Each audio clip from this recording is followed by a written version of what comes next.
نحمده ونصلي ونسلم على رسوله الكريم اما بعد فاعوذ بالله السميع العليم من الشیطان الرجیم بسم اللہ الرحمن الرحیم۔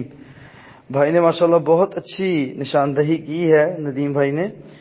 تو بھائی جب رکعت رہ جاتی ہے تو ہمارے ہاں ویسے کچھ مکتبہ فکر نے اب نئے سرے سے یہ فتنہ کھڑا کر دیا ہے، اللہ تعالیٰ ان کو ہدایت نصیب فرمائے اور پڑھنے کی توفیق عطا فرمائے، امت کو وسوسوں میں ڈالنے کی بجائے آسانیوں کی طرف لے کے آنے کی اللہ تعالیٰ ان کو توفیق دے کہ وہ اللہ کے دین کے ساتھ لوگوں کو جوڑیں، اپنی منطق کے ساتھ نہیں۔ تو وہ کہتے ہیں کہ بھائی پہلی رکعت رہی ہے تو اب تمہاری آخری جو تم نے اب کھڑے ہو کے پڑھنی ہے تمہاری پہلی رکعت ہے۔ تو میرے واجب الاحترام بھائی، اگر پہلی رکعت ہے تو دنیا کو کوئی مفتی بتائے پہلی رکعت میں کون سا تشہد ہوتا ہے جب بندہ اختیاری طور پہ نماز پڑھ رہا ہوتا ہے؟ ایک ہے اضطراری طور پہ امام کے پیچھے، ایک اختیاری طور پہ میں اپنی نماز پڑھ رہا ہوں اور میں پہلی رکعت میں کون سا تشہد کر رہا ہوں، اور پہلی رکعت میں تشہد کر کے میں ساری دعائیں بھی پڑھ رہا ہوں، درود شریف بھی پڑھ رہا ہوں، اس کے علاوہ اور یہ وہ اللہ تعالیٰ ہدایت نصیب فرمائے اخبث الخبثاء لوگ ہیں جو اللہ کے نبی صلی اللہ علیہ وسلم کے ساتھ محبت کے جھوٹے دعوے دار بھی ہیں، اور پھر یہ بھی کہہ دیتے ہیں کہ جو بندہ پہلی تشہد میں یعنی کہ دوسری رکعت والی تشہد میں درود شریف پڑھے اس کی نماز ٹوٹ جاتی ہے۔ تو یہ وہ لوگ ہیں جو ہمیں کسی بھی مسئلے میں کھل کے جو ہے وہ بات کرنے کا موقع ہی نہیں دیتے۔ فتنہ اتنا پھیلایا ہوا ہے ان لوگوں نے، اللہ تعالیٰ ہدایت دے۔ میں اس طرح کی باتیں کرتا نہیں ہوں، لیکن آج پتہ نہیں کیسے جو ہے وہ میں کہہ گیا اور میں نے ڈیلیٹ نہیں کرنی ہے، میں نے ایسی سینڈ کرنی ہے آپ کو۔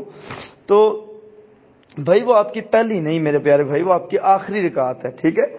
تو پہلی رکعت آپ کی وہی تھی جو آپ نے امام کے ساتھ پڑھی ہے، ٹھیک ہے؟ بھلے امام کی تیسری تھی، چوتھی تھی، دوسری تھی، آپ کی پہلی تھی۔ آپ بالترتیب گئے ہیں، آپ بالترتیب گئے ہیں، لیکن آپ اس لیے بیٹھتے رہے تشہد میں کہ وہ امام کا تشہد ہوتا تھا، ٹھیک ہے؟ تو آپ اسی ترتیب سے جائیں گے، آپ کی جتنی رکعتیں رہ گئی ہیں تو اسی ترتیب سے بھائی چلائی جائیں گی۔ تیسری اور چوتھی رکعت، پانچویں چھٹی ہوتی ہیں، تیسری اور چوتھی رکعت، دوسری اور تیسری رکعت، تو لہٰذا اس طریقے سے آپ اس کو مکمل کریں گے۔